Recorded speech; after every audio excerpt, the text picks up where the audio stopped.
শরীফ ওসমান হাদির জানাজা আর কিছুক্ষণ পরেই অনুষ্ঠিত হবে মানিক মিয়া এভিনিউতে। যেমনটি দেখানোর চেষ্টা করছি, ওসমান হাদির জানাজায় অংশ নিতে লাখো জনতার ঢল নেমেছে মানিক মিয়া এভিনিউতে। যেমনটি দেখছেন, ঠিক সংসদ ভবনের যেই মাঠ রয়েছে সেই মাঠ প্রাঙ্গণে আপনাদেরকে যুক্ত করেছি সরাসরি সম্প্রচার। এবং একটু বিষয় যদি জানিয়ে রাখতে চাই, আমরা দেখেছি আইন শৃঙ্খলা বাহিনীর সদস্যরা বেশ সতর্ক অবস্থানে রয়েছেন শরীফ ওসমান হাদির জানাজা ঘিরে। এবং যেই মানিক মিয়া এভিনিউর যে সড়ক রয়েছে সেই সড়কে কিন্তু আইন শৃঙ্খলা বাহিনীর সদস্যরা অস্থায়ী গেট তৈরি করে বাড়তি নিরাপত্তায় কিন্তু অস্থায়ী গেট তৈরি করেছেন। এবং এরপরে মানিক মিয়ার যেই সংসদের যে ভবন রয়েছে সেই সংসদ ভবনের মাঠ প্রাঙ্গণে ঢোকার সময় কিন্তু বাড়তি দুটি গেট, অস্থায়ী গেট বসানো হয়েছে। এবং আইন শৃঙ্খলা বাহিনীর সদস্যদের যারা রয়েছেন, সেনাবাহিনী, বিজিবি, আর্ম পুলিশ এবং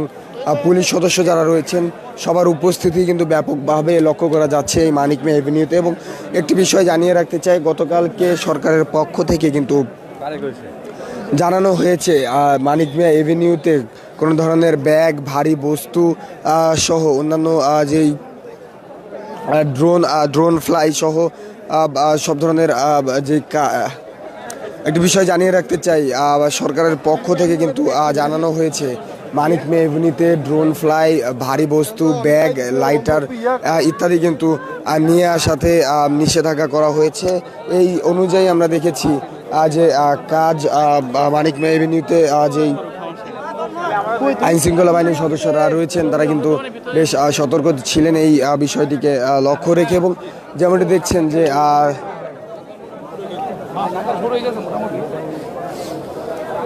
জোহরের যে নামাজ রয়েছে সেই নামাজ আদায়ের জন্য কিন্তু কাতারবদ্ধ হয়ে দাঁড়িয়ে পড়েছেন মানিক মিয়া এভিনিউতে আসা হাজারো লাখো মুসল্লি। এবং একটি বিষয় যদি জানিয়ে রাখতে চাই, একটি বিষয় যদি বলে রাখতে চাই, হাজারো লাখো মুসল্লির ঢল কিন্তু নেমেছে এই মানিক সংসদ প্রাঙ্গণে। এবং শরীফ ওসমান হাদির যে জানাজা, সেই জানাজায় অংশগ্রহণ নিতে ঢাকা থেকে, ঢাকা সহ দেশের বিভিন্ন প্রান্ত থেকে কিন্তু যারা মুসল্লি যারা রয়েছেন তারা কিন্তু ছুটে এসেছেন এই মানিক মিয়ায়।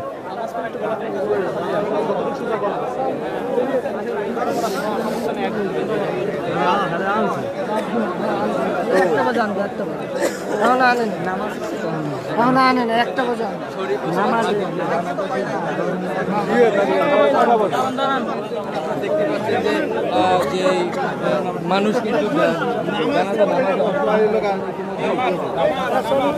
নামাজের কথা বলতে হবে, নামাজের কথা বলতে হবে।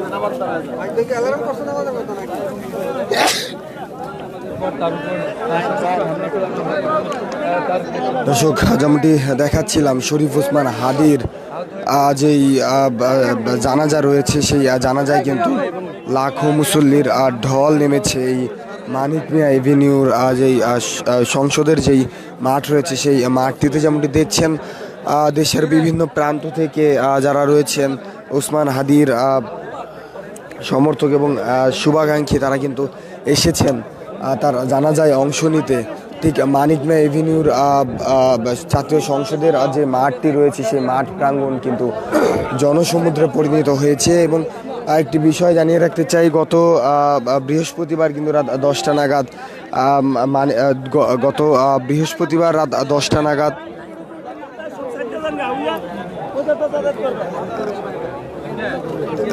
সিঙ্গাপুরে উন্নত চিকিৎসারত অবস্থায় মারা গিয়েছেন ওসমান হাদি। এবং তারপরে আমরা দেখেছি রাজধানীতে বিক্ষুব্ধ ছাত্র জনতার যেই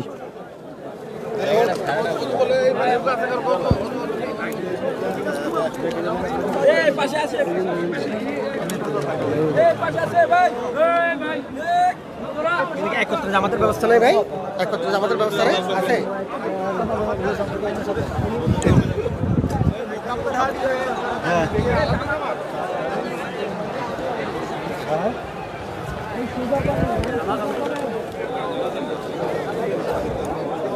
পিছনে দাঁড়ালাম।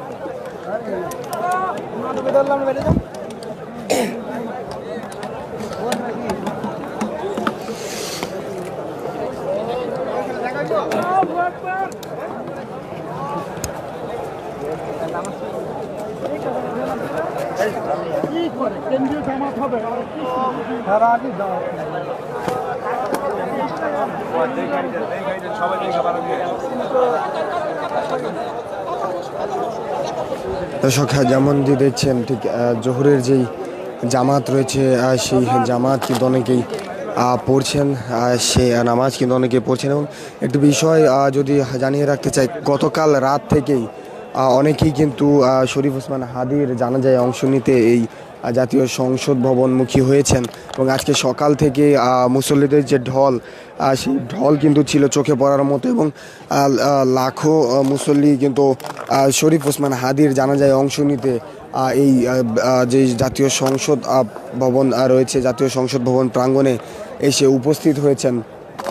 এবং জনসমুদ্রে কিন্তু পরিণত হয়েছে এই জাতীয় সংসদ ভবন এলাকা। আমরা দেখেছি আইন শৃঙ্খলা বাহিনীর সদস্যদের কিছু কিছু জায়গায় কিন্তু বেগ পোহাতে হয়েছে শরীফ ওসমান হাদির যেই কিছু কিছু জায়গায় কিন্তু বেগ পোহাতে হয়েছে এই শরীফ ওসমান হাদির জানাজায় অংশ নিতে যাওয়া মুসল্লিদের নিরাপত্তার বিষয়টি দেখতে গিয়ে আমরা সকাল থেকে দেখেছি যে রাজধানীর মানিক মে এভিনিউর যে সড়ক রয়েছে সেই সড়কে কিন্তু তল্লাশি করেছেন অস্থায়ী গেট বসিয়ে। এবং এরপরে ঠিক জাতীয় সংসদের যে প্রাঙ্গণ রয়েছে সেই প্রাঙ্গণে কিন্তু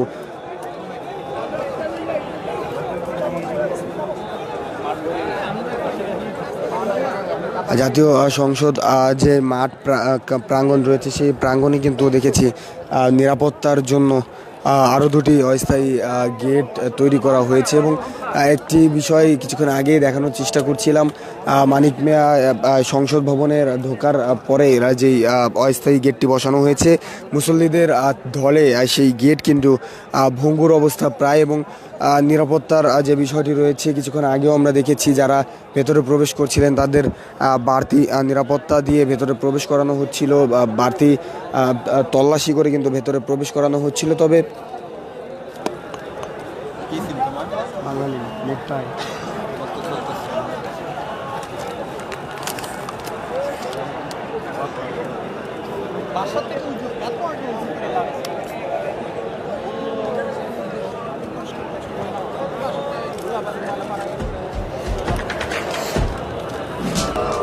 দেশে দেশে সবার সাথে দ্য নিউজ।